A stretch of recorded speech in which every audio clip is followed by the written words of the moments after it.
Hello everyone, welcome back to yet another political episode. So we are back again, and as you know, Ready Go Politics, he's our, let's just say, curriculum. He did a tier list of Trump's cabinet picks, so I'm gonna do the same. They can boo-hoo, whine, and cry about it, whatever they want, but hey, guess what? I'm taking off from one of the biggest, most accuratist conservative political channels, and if he's going to bring me to success, I'm going to follow his path. So we're going to look at this, and I'll tell you, there's a lot of good picks, and we're going to, of course, look at these picks. I just want to give a disclaimer. My mouse is dying, so yeah, it keeps turning off. But I am not going to get a new one because I just started this video. I do not want to start it again. So we're going to go ahead and get started. So we're starting off from the top and working our way all the way to the bottom. Of course, there is, when it comes to these elected officials, I want to say, were they elected? Does depend. Yeah, but we're just going to go ahead one by one. Start off with the elected officials, then touch any people that, of course, we didn't know. So, let's go ahead and get started. Starting off with, of course, Donald Trump, of course. This is his cabinet, so he's not, of course, going to be on the list. JD Vance, that was the very first pick he made before being elected president. Ideally, he picked all these people, kept them in mind before he was elected president. We saw moments like Elon Musk, RFK Jr., along with Vivek. They all were kind of teased as having a position on the cabinet.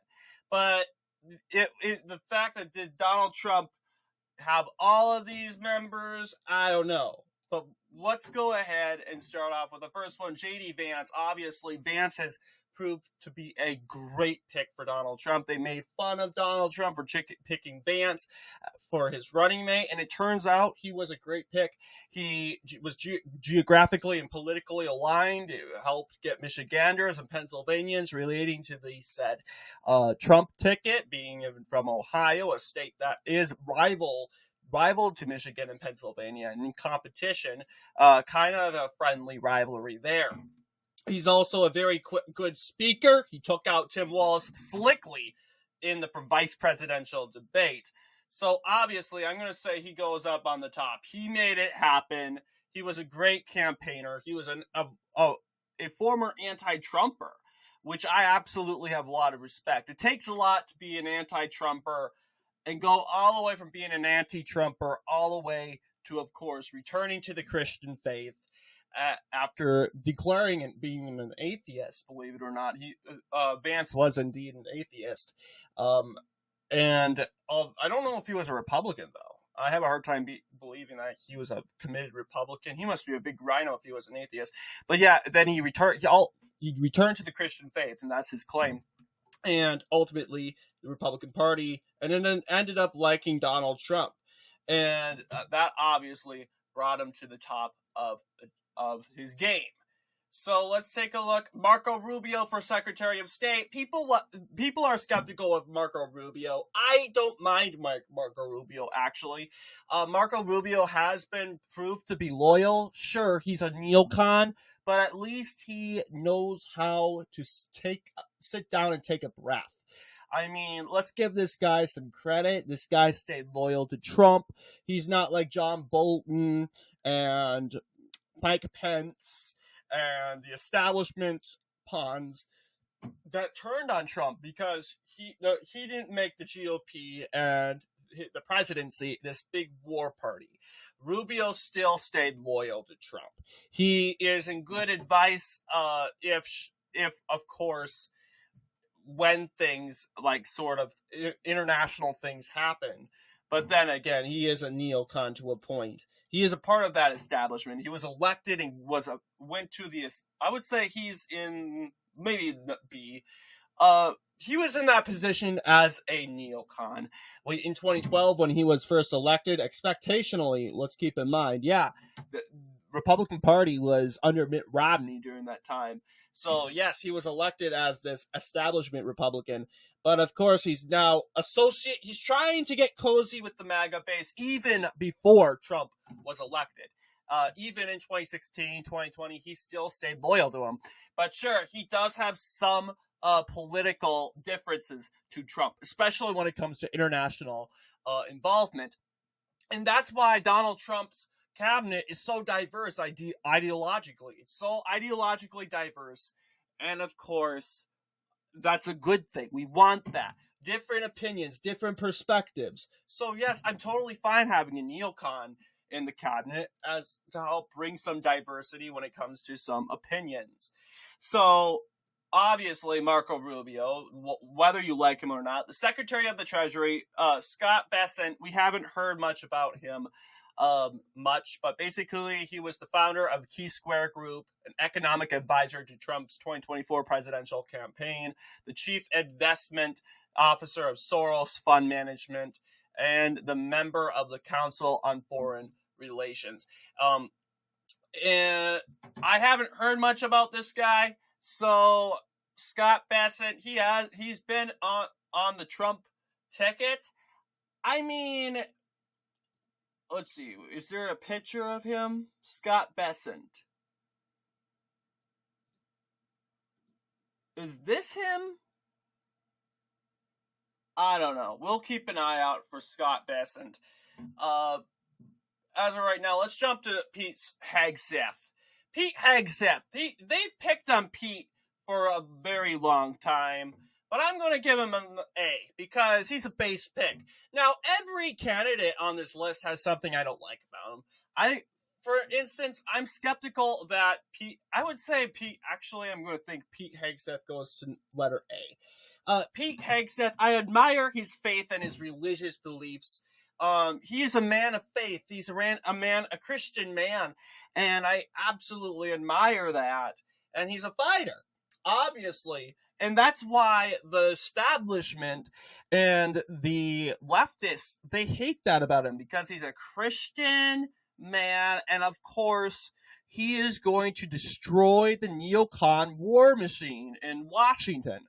And it's mainly neocons like Mitch McConnell that are so stuck up, and they're not going to go and vote for Pete Hegseth. I don't know if he folded to Trump or what, but we have Joni Ernst. She folded, so I don't know. If it's up to Trump if he wants to primary her out, but honestly, if you ask me, I don't think I would want to primary Joni Ernst. I mean, we can keep our powder dry. Just keep our powder dry. If we primary them out, even though they technically try to work with us, they did a 180, that would make us out to be tyrannical, and that would really shamble our party. So we got to be careful with that. So unless Joni Ernst steps out of line, I'm not calling for her to be primaried. But yeah, I still don't support her. But realistically, we got to do what we can to keep the party up and winning elections ultimately. So yes, Pete Hegseth, they pick on him. They call him a drunk addict. He's not a drunk addict. And he's not an alcoholic. We got to remember, he was a veteran. He was a honorable veteran, went to Iraq, and he has those nightmares. He has those terrors, and a lot of veterans, they drink. So those thoughts, those horrible feelings, they go away. And because when you drink as a veteran who just came back from war, you go away from that world. You go to this happy world, the world you once knew when you were a kid, and way before the war started. And that's what alcohol does, unfortunately. And that's what a lot of veterans do. But luckily, Pete Hegseth isn't a functioning or alcoholic in general. He does drink alcohol once in a while, but of course the Democrats will go and say that he drinks alcohol all the time. And of course, veterans ought to be offended, because we know veterans, they tend to use alcohol, especially if they come back seeing these horrific tragedies when it comes to this, they turn to alcohol. And that's supposed to be, hey, we respect that. And Democrats using this as an attack against Pete Hegseth, it's an attack against veterans with PTSD and who are experiencing night terrors and these terrors that obviously live with them for the rest of their life. So obviously they had no choice but to go with Pete Hegseth. They were completely destroyed. They shot themselves in the foot. And yes, I absolutely support him getting that nomination. Attorney General Pam Bondi, obviously, I would say Pam Bondi all the way to the top. Is this Pam? Oh, nope, that's someone else. Pam Bondi, all the way up here. Yes, Pam Bondi, number S. I knew Pam Bondi while studying elections, going through previous history. I do that in my separate time. I go through elections, and Pam Bondi, she's a strong candidate, highly respected in Florida.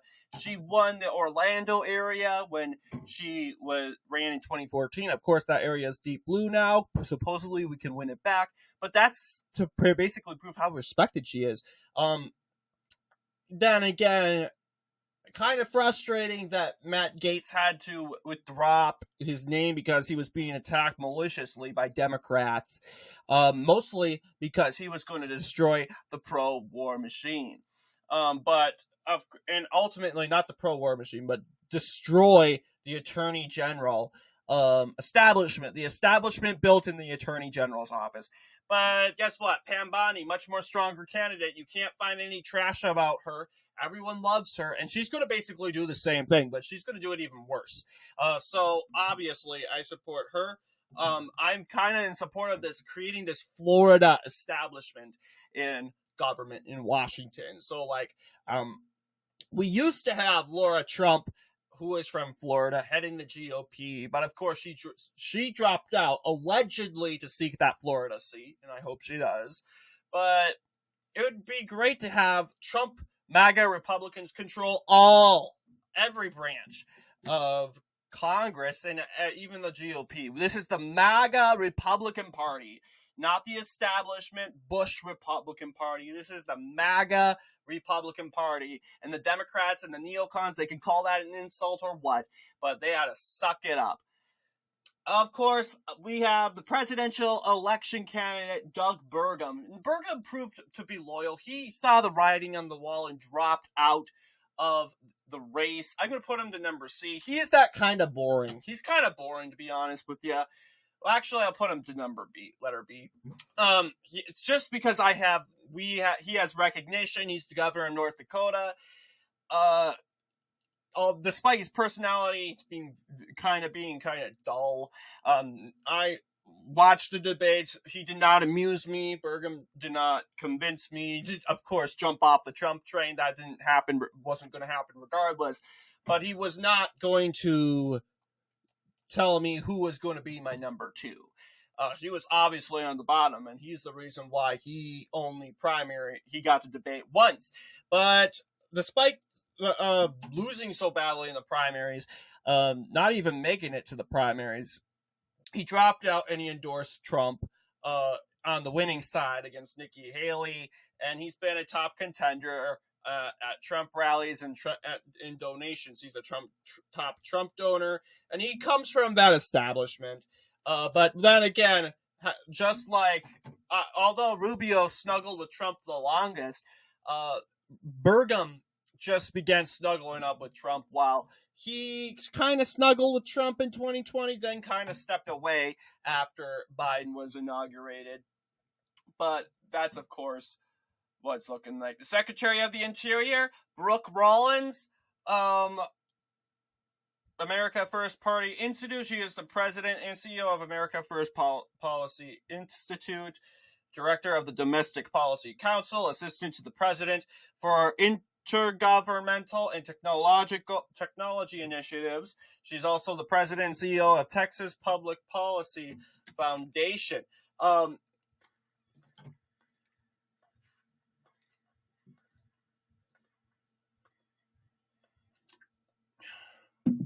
Where is that lady then? Is this her? Brooke Rollins. Okay, we'll skip her for now. We'll probably bump into her later. Howard Lutnick. And now we've heard him for a lot. He appeared once in a while. He is the Secretary of Commerce from New York, President and CEO of Cantor Fitzgerald, the Chairman of Cantor Fitzgerald, CEO. He's basically a CEO, Secretary of Commerce. He's qualified. I mean, he's a CEO. He's heading that CEO department. So, Howard Lutnick.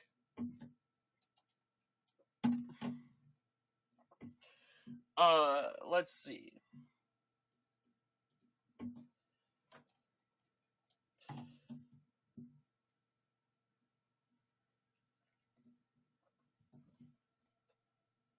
Like, I hate it. I wish they had the same pictures. They look so different in some pictures. They really do. Oh, this is him right here. Howard Lutnick.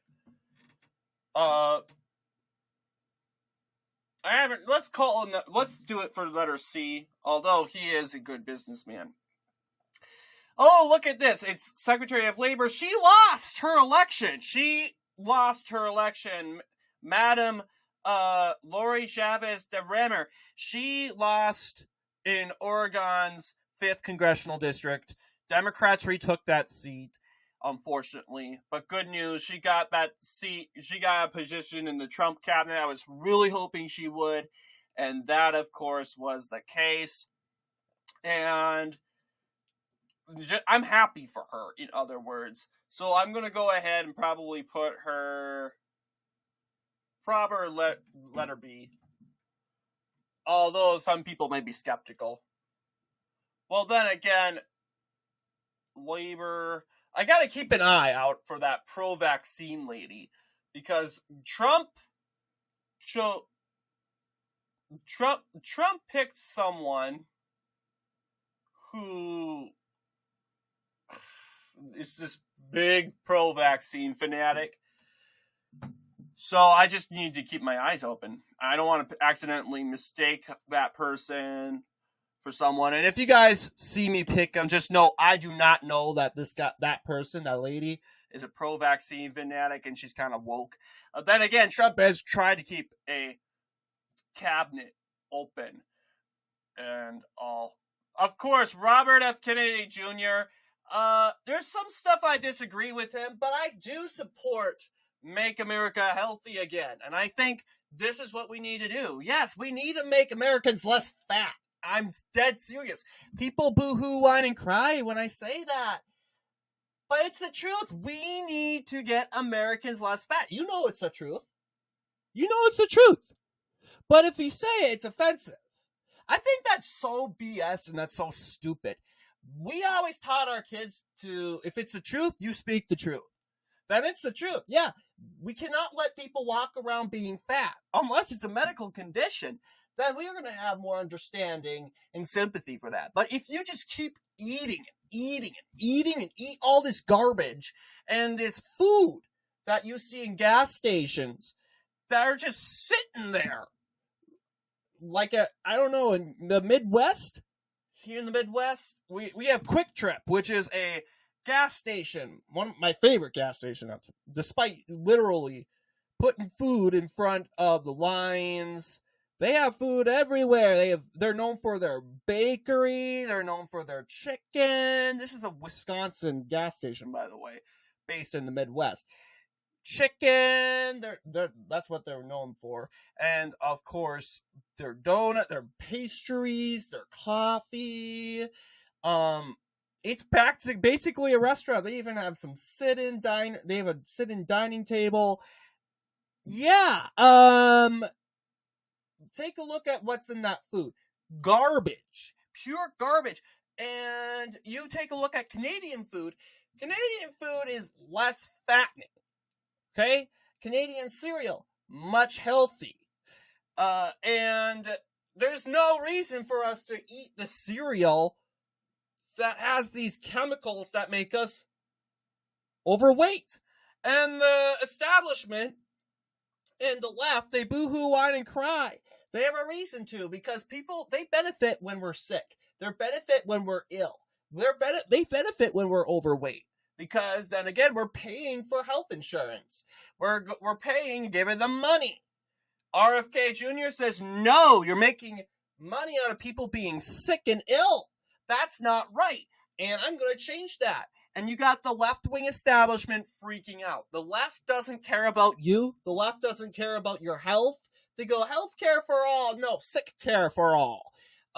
Because really, they want you to be sick. They get you sick, for instance. For starters, you wouldn't be getting diabetes if you didn't eat so much. And we didn't have these chemicals in this food.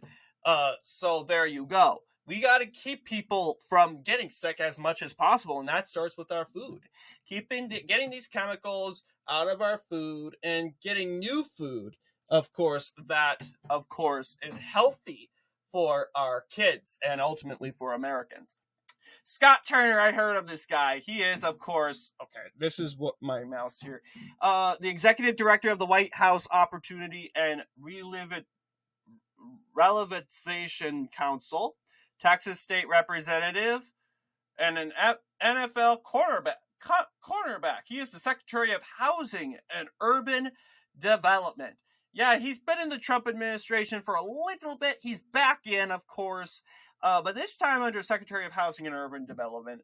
I would say, you know what? He's back in the Trump administration. Let's see. There's Scott Walker right here. I think he's the only African American on of course the cabinet. But here's the funny thing: we don't care. We don't care if you're black. We don't care if you're white. We have Roly-Poly Martin and Stephen A. Smith whining and crying because there's not enough black men and black women on the bench. Here's the deal. We put people that are qualified. We're not saying that black people aren't qualified. They are very qualified. Like Byron Donalds is a qualified person, but he's not on the said cabinet because, of course, it's better for him to stay in the House of Representatives, so he can be the America First, one of the very rare America First House of Representatives out of a very, very, very strong establishment House of Representatives when it comes to the GOP. So, and I think Byron Donalds, he acknowledges that and accepts that, and the left says, "Oh no, die Byron! It's because you're black." No, and he's just laughing away. This is just pathetic and stupid. But yes, Secretary of Transportation Sean Duffy from Wisconsin. Yeah, cable news personality. He was formerly CNN, then became Fox News. He's a House Financial Services Committee on Oversight and Investigations. He's also a U.S. representative from Wisconsin 7 for a little while, and a district attorney from Ashland County. So, yeah, Sean Duffy, I'm kind of skeptical with him because he's from rival in Wisconsin. Now figuring out that Pete Hegseth wasn't actually from Minnesota. He's from Tennessee. Bop. But then again, I still love Pete Hegseth. Sean Duffy. Haven't heard of him. I would like to learn a little more. And for the people that I haven't heard much of these people, it's not that I don't like them. I'm going to say letter D. It's for people like, how about C right here? It's letter C. They're for people that I haven't heard about you, but I like to learn a little bit more about you. I'm interested about you. Okay, so Vivek. Well, yeah, we'll get to Vivek in a little bit. Secretary of Energy, Chris Wright, founder and CEO of Chairman Liberty Energy, Chairman of Stroud Energy, founder and CEO of Pinnacle Technologies. Haven't heard about Chris Wright before. Let's see. Chris Wright. Yeah, and that's probably Chris Wright right there. I'd say Chris Wright would be letter D. I haven't heard, there's no real interesting background from him. So I would like to learn a little bit more, but then again, I'm not that interested. Okay, let's talk about Linda McCullen. I'm skeptical. She might be. I think she is one of those Republicans. Let's see. There's a chance that she might be. Okay.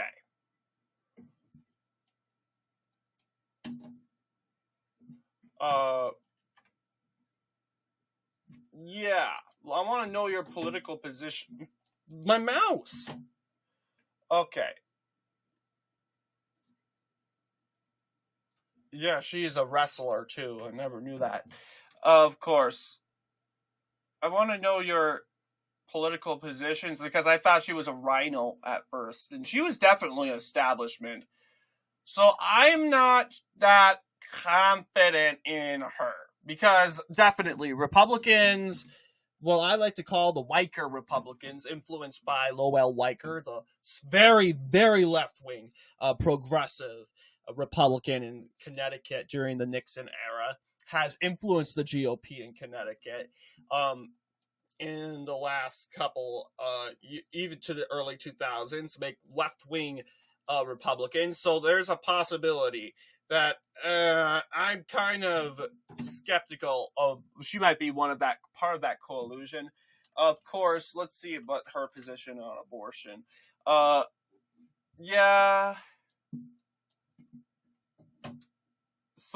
She identified as pro-choice, and while also opposing partial birth abortion and federal funding for abortions. Okay, so she was a mix of that. Sort of like, I don't know. I would say that's I would say I'm skeptical. And I honestly do not know. But I'm going to say probably F. I just do not trust her. She does not give me good vibes. And we got to fill that section anyway. Yeah, she had a record. I've heard about her before, and then she did not give me good vibes whatsoever. I'm, of course, skeptical. So let's see. Secretary of Veterans Affairs, Doug Collins. He is, of course, a senator. He's a representative. I remember him. Yes, he was a candidate for senator. You can remember him from that 2020 election. He was eliminated in that first round after Raphael Warnock destroyed him. The counties in Orange belonged to Doug Collins. But yeah, I remember him, Secretary of Veteran Affairs. I would say I'm not against him. I think he honestly is a good pick. He's right there. So I would say put him right here. He's up there. A lot of B's. Kristi Noem. A lot of people are skeptical with her. Although she's a very good governor. She's very well approved. We have the governor of North Dakota and South Dakota in the Trump administration.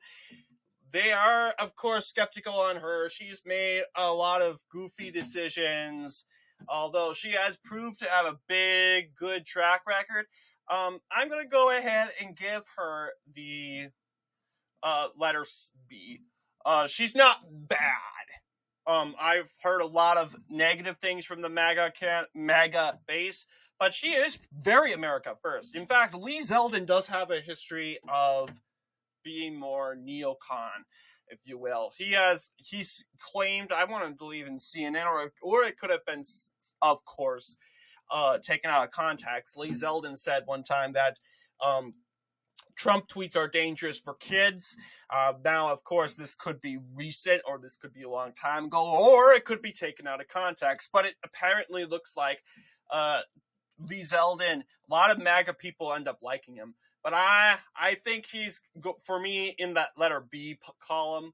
He's, of course, the administrator of the Environmental Protection Agency. Director of the Office of Management and Budget, Russell Vought.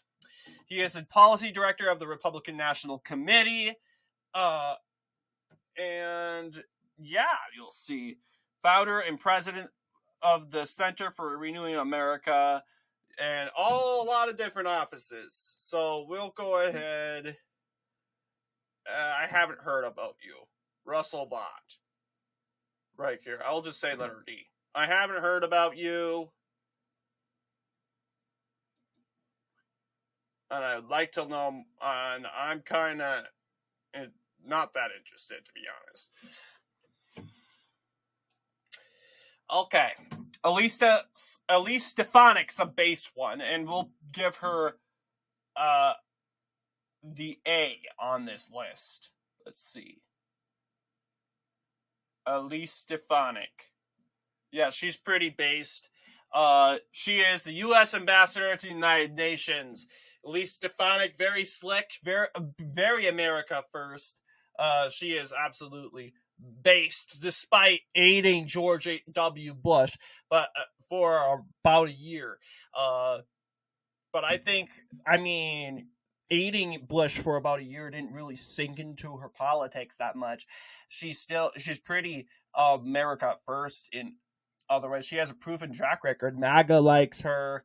Everyone I know in MAGA likes her. They overpraise her, in my opinion.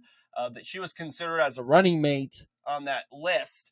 But ultimately, she is now the ambassador to the United Nations. I think that is, of course, a great pick for her. Director of the Central Intelligence Committee, John Ratcliffe. Heard about him in a little bit. Director of the National Intelligence, U.S. Representative for Texas, Mayor of Health, Texas, Attorney of Eastern Texas. Okay, Ratcliffe. I've heard about you. I possibly want to know more, but let's see. We'll wait. Right here, yes. We'll give him letter C. Tulsi! Okay, now Tulsi, I will admire Tulsi, and there's some views on her that I kind of disagree with, but ultimately she earned her seat. She earned her role in the administration, and ultimately I think she needs a cabinet seat.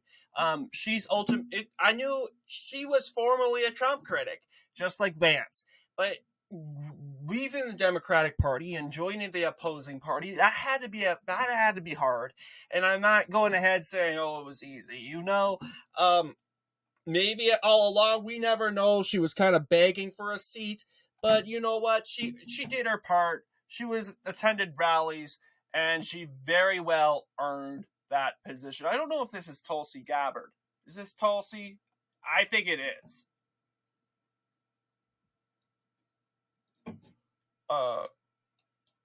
Yeah, she is, of course, the Director of National Intelligence. Jamieson Greer. All right. Advisory Board of the Vandenberg Coalition. Haven't heard about you. Okay, now I recognize this guy from the tier list. But yeah, I haven't heard of him. But I'll put him to letter D.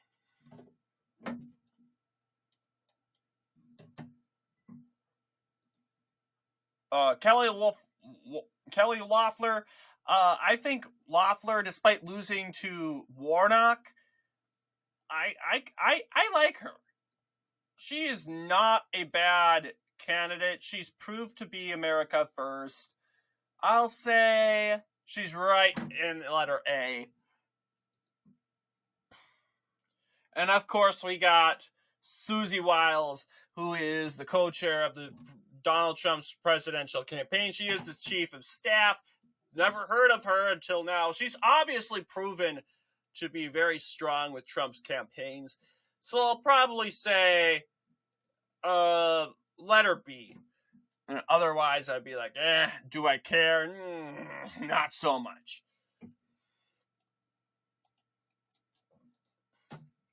All right, acting cabinet officials. We go all the way up. We'll just start off with this is the pending cabinet. Scott Bessent. I think that's him right there. Is that him? I think that's him. Yes, that's him. Haven't heard about him, but he is the Secretary of the Treasury. He is a CEO, and I don't really have much interest in him. Yes, we talked about Pete Hegseth, Brooke Rollins. I think that's her, Brooke Rollins, yeah. She, of course, is former acting DPC director. She is now the Secretary of Agriculture. Not really interested in her. We know Vivek, our bud for Vivek's on the top. He proved to be a huge advocate for the MAGA movement since the beginning. He ran a campaign against Trump, but to me, that does not disqualify him one bit. He's young, he's youthful, and obviously, I'm disappointed he didn't get something more special. But he's a part of that Doge Commission, and I think that obviously is rewarding. There's our friend now, what's it called? Tom Homan. Yes, he is what's going to bring, of course, America. He's going to drain the swamp. Well, I won't say drain the swamp. Drain the swamp when it comes to these illegal immigrants. Get them out. These violent criminals out of Denver, out of Chicago, in New York. And he's doing a great job getting Mayor Eric Adams to the table. He formerly was a stubborn guy. And he's actually, ever since he's been being charged and convicted as we speak, having criminal charges penned against him, he's been very cooperative and willing to work and even make negotiations with us, which is amazing. And I think a lot of that is talking sense. Tom Homan, he deserves great credit when it comes to that. McMahon Oz, TV star Oz. I'll tell you, Oz, I mean, he's a base pick. I was excited to see him on there. A lot of people say, oh, he was a weak candidate. I like Oz personally. He's a TV star. And not to mention, he's stepping away from Washington when it comes to that. I think he's also, I guess this is a silly reason to like him, but also I think he's a good pick when it comes to his, of course, personal information. He is a Muslim, and that honestly doesn't matter to me. But what it does is I think he has influence in ending this Israel-Hamas war, being in the more of the middle. He has not said he's pro-Israel. He has not said he's pro-Palestine. He's honestly straight in the middle, and I think most of all, a lot of the Muslim voters that voted for Trump, they're going to listen. They're going to look up to him, and as their someone to be represented. And honestly, I think he's going to end this help end this Israel-Hamas war. Even though Oz really doesn't really have that power, but then again, he's running Medicare and Medicaid. Yeah, that's not really his top position, but I think he's a base pick. Elon Musk! We gotta love Elon! He's proved to be a great guy. He went from being atheist, just like Vance, to now discovering the Lord and joining the Republican Party. And all this was because of his son, let's be honest. He has a son, not a daughter. Son that thinks, unfortunately, that he's a girl. And this absolutely just hurts Elon, because Elon loves his son, despite the lunacy that his son is going through. So we absolutely pray for him. But yes, Elon Musk, base pick, heading the Doge Commission with Vivek. They should be getting along with each other quite well.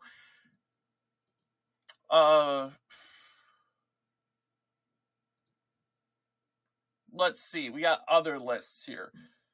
Now these, okay, Kash Patel, he's also a good guy up here.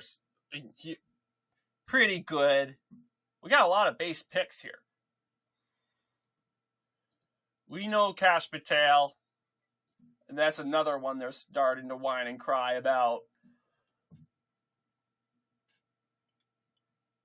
Okay, now these gentlemen, I have never... They are... I don't know if they're irrelevant. We can even... Let's see. Jameson Greer. I think we got Greer on there, though. Yeah, we did get Greer. We got Ratcliffe. Did we get Ratcliffe? I don't think we got Ratcliffe, actually. I think that may have been someone else.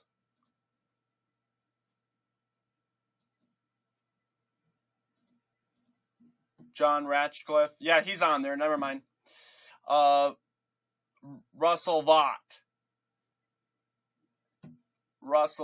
Yeah, he's on there. Lee Zeldin, Doug Collins, he's on there. Linda McCohen. Chris Wright. Did we get you on there? I think we got Chris Wright on there. I said that he's not. I haven't heard about him. Or he may be somewhere else on the picture. But other than that, I got the major people down. Yeah, Sean Duffy is here. Chris Wright.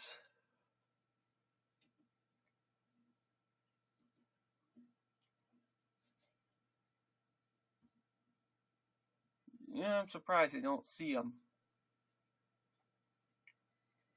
Oh, is that right? Yeah, he's right there. Never mind. Scott Turner is on there. Howard Lutnick, we got him. We got Brooke Rollins, Doug Burgum, Pam Bondi, Scott Bessent. We got Bessent. We just picked Bessent. Really, we got Jameson Greer on there too. Okay, I think we got. Okay, Doug Collins. I'm looking. He looks like Doug Collins, but that's not Doug Collins. But looking at what we got on the list right now, I think we're going to end it here. These people are probably on lower offices, except for this guy. This guy looks professional. But let me know what you guys think down below about our list. Some people are relevant. I don't know about this lady. This lady might be the woke lady that likes jabbing people with vaccines and thinks they're so good. And if so, I probably would put her here. It's a female, guys. Keep her in mind. And I think I'm not so sure. But what do you guys think about this video? Let me know down below. And as always, I'll see you all in the next political episode.